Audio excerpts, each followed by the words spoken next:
For example 8, we are going to use a stem and leaf plot to compare the median and mean, and we're going to make inferences based off of these stem and leaf plots with outliers. The first thing we want to look at here with our stem and leaf plot is what it's showing us, and this shows us the length of salmon in centimeters. Line 1 represents 21 centimeters. And if you notice here, a majority of the salmon caught were in the 20 centimeter range, but then up here we have 3 outliers.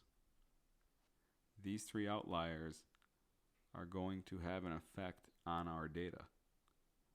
For our median, to find the median, we could just put our numbers in ascending order. There are 12 salmon that were caught, so because we have an even number, there is a direct split between 2 numbers. You'll see this line here. So we have to find the average between 23 and 24, and the average between 23 and 24 is 23 and a half. So the median length is 23 and a half. To find the mean of our set of data, that would be down here. We would add up all of our salmon lengths and then divide by 12. When we do that, that gives us about 30 and 7/10 centimeters. So our median was 23 and a half, and our mean is about 30 and 7/10 centimeters. For part C, we want to compare the median and mean, and what can we infer?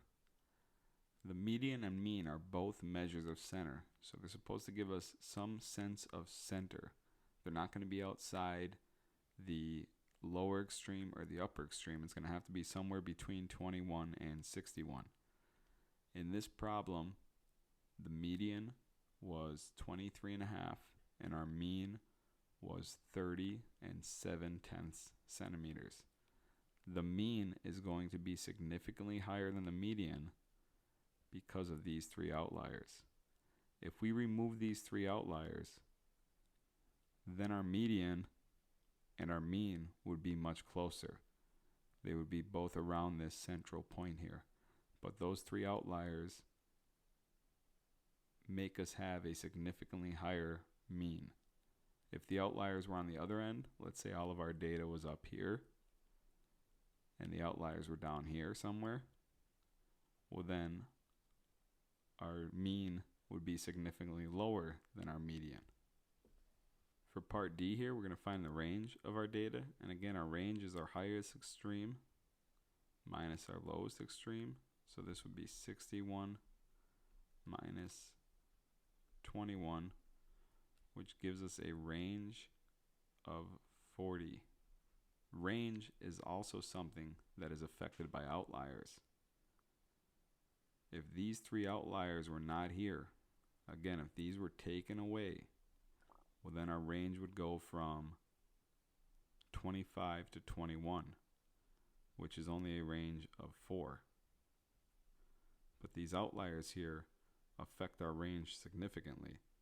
Most of our data is in that grouping there, and these 3 outliers are going to bump everything up in our data. We're going to do the same thing for the guided practice problem 4 as we did for guided practice problem 3. There will be a 4A, 4B, 4C, 4D, and 4E on your assignment answer sheet. This is where you will put the answers to this guided practice set.